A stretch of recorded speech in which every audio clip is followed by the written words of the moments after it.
The house was ordinary, 2 stories, chipped white paint, a crooked mailbox.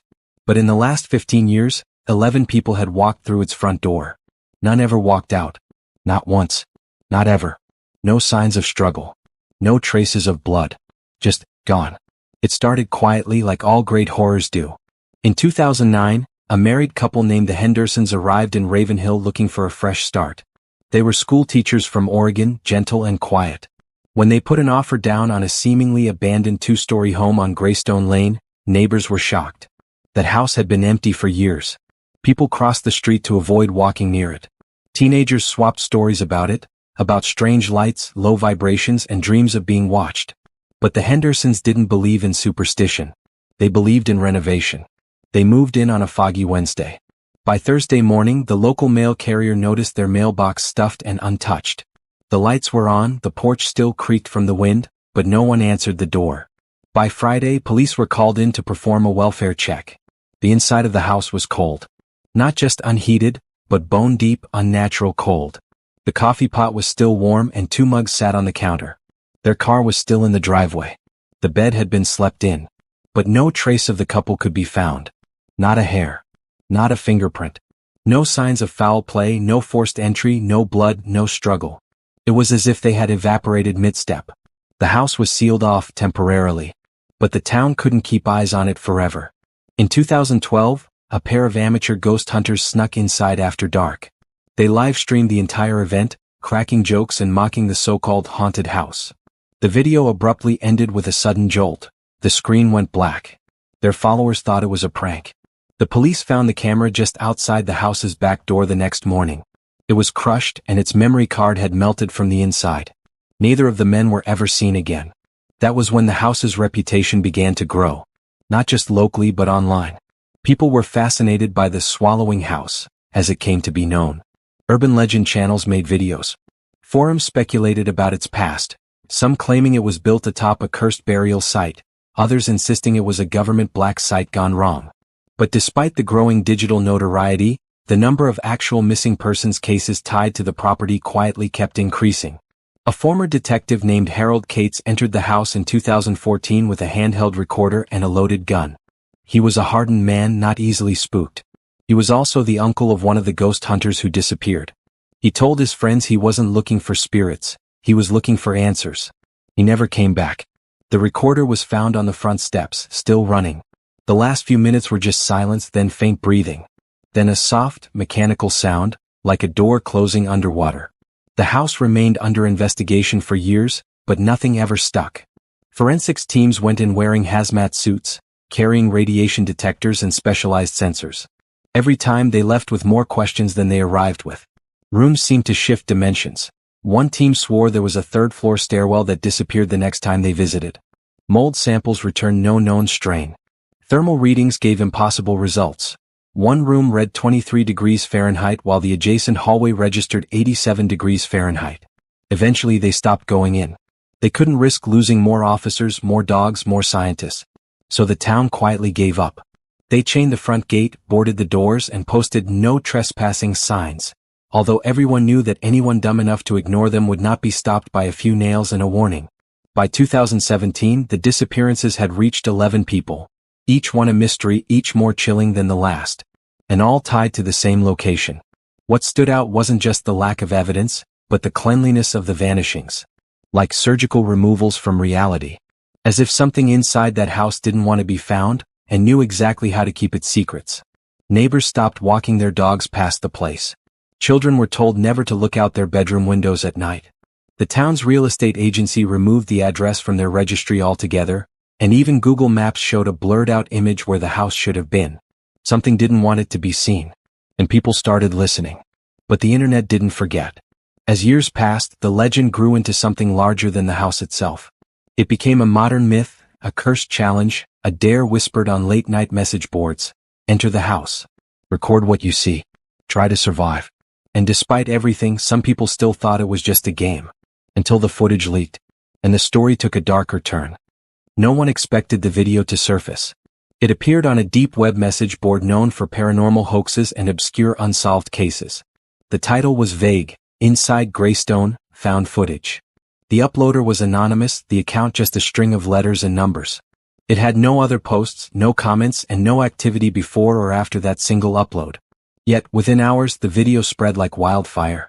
The first few seconds were filled with the familiar chaos of amateur footage, shaky camera angles, laughter, breathing, someone muttering about battery life. The screen adjusted, and the timestamp in the corner marked the recording as being from only 4 days earlier. That was the first surprise. No one had reported anyone missing recently. The footage was recent, fresh, and whoever was holding the camera had just walked into the Calloway house. The video showed a lone man mid-20s, unshaven, wearing a black hoodie. His face never appeared. He seemed calm, even bored as he moved through the house. The furniture was rotting. Paint peeled from the walls like dead skin. The air looked thick, almost grainy. For the first 2 minutes, it was uneventful, creaking stairs, distant dripping water.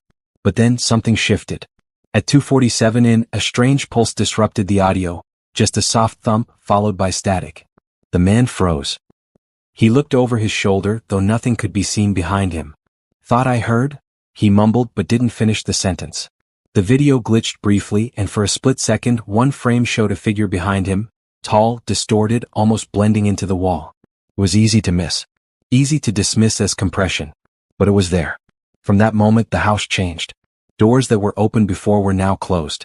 Shadows moved in directions they shouldn't. The hallway seemed to stretch unnaturally, the walls warping at the edges of the frame. The man's breathing grew faster. At 4:19, a voice whispered his name. He hadn't said it aloud. He hadn't introduced himself. Yet something whispered it, twice. Softly, like it was right beside the mic. Then the lights went out. Complete darkness. For the next 90 seconds, the only thing visible was the faint green hue of the night vision. That's when the real horror began. In the hallway there was movement, jerky, spider-like.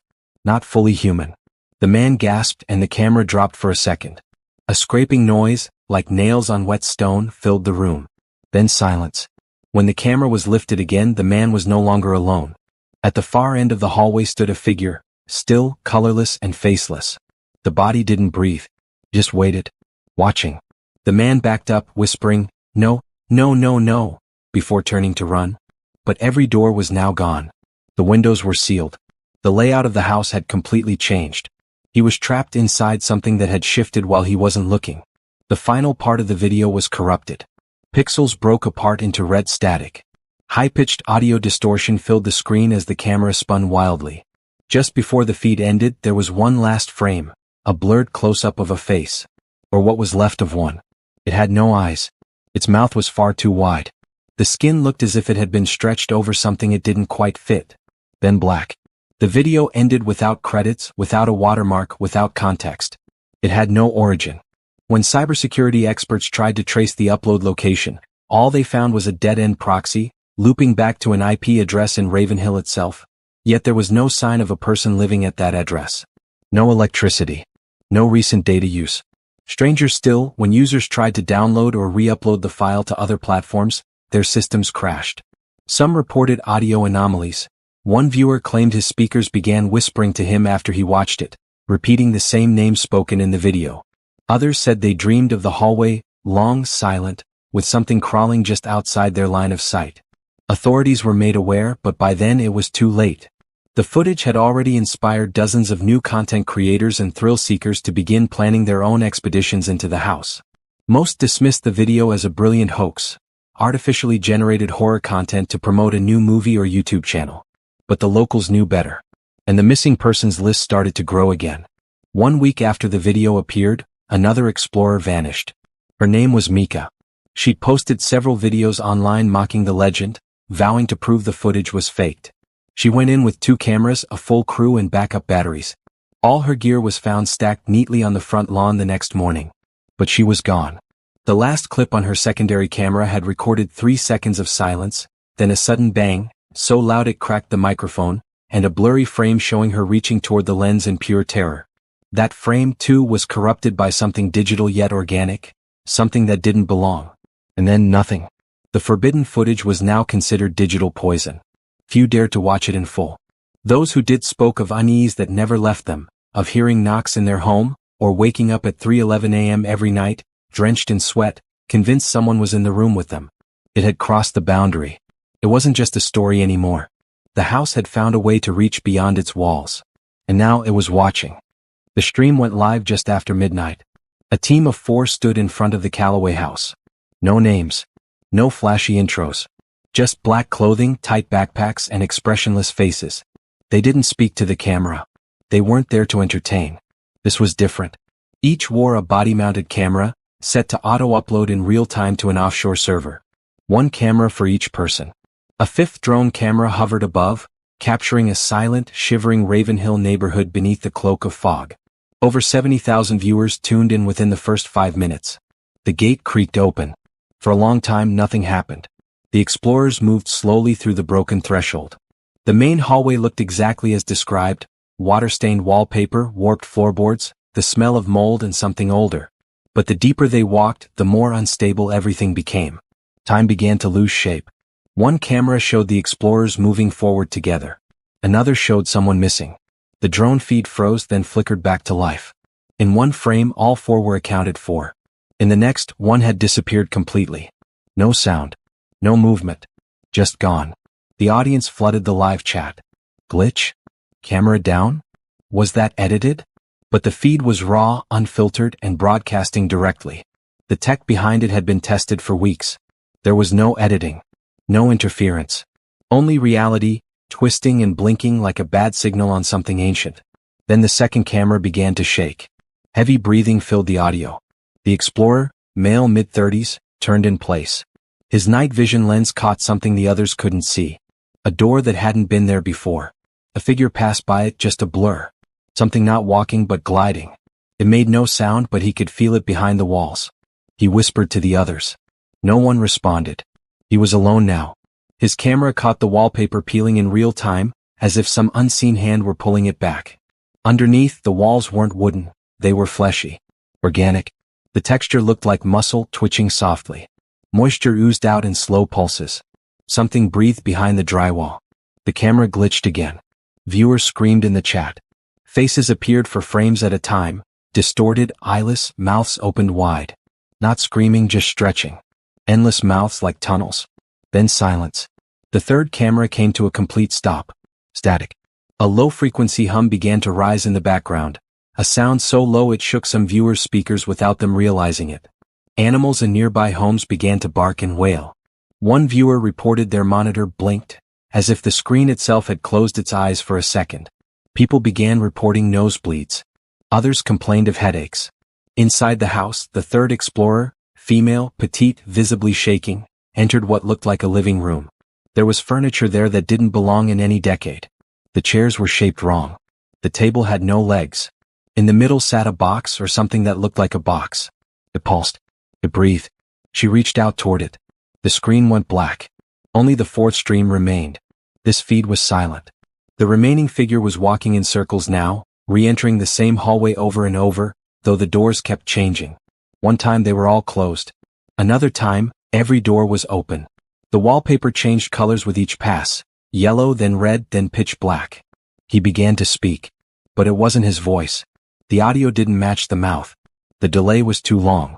When he said, "Where are you?" the voice replied 15 seconds later, "Behind." He froze. He didn't turn around.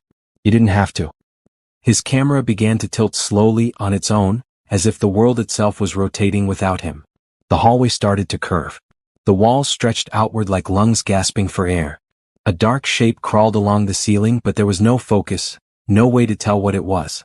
Just long limbs, too many joints, too many fingers. And then, finally, the feed from the drone cut back in. From above, the house looked unchanged. Silent. Still. Motionless. But when zoomed in, the infrared picked up something new. The 4 heat signatures inside the home had merged into one. A single, pulsing red mass near the center of the structure. It didn't move. It didn't speak. It just breathed, slow, steady, like the house had swallowed them whole and was now digesting. The stream ended at exactly 3:33 a.m. No one left the house. Police were dispatched within the hour. When they arrived, the front door was already open, swinging gently in the wind. No bodies. No gear. No cameras. Only a trail of black liquid leading to the basement, which didn't exist on any blueprint. The basement door was locked from the inside. Viewers who watched the stream described lingering side effects. Some couldn't sleep. Some claimed they dreamed of the hallway endlessly looping. Others swore their homes now creaked the same way. A few said they saw their own reflection blink before they did. None of the footage was ever recovered. The stream was wiped from the servers within hours, all backups corrupted. Those who downloaded screen recordings found only static and a strange audio file embedded inside, 7 seconds long. A whisper. Your turn.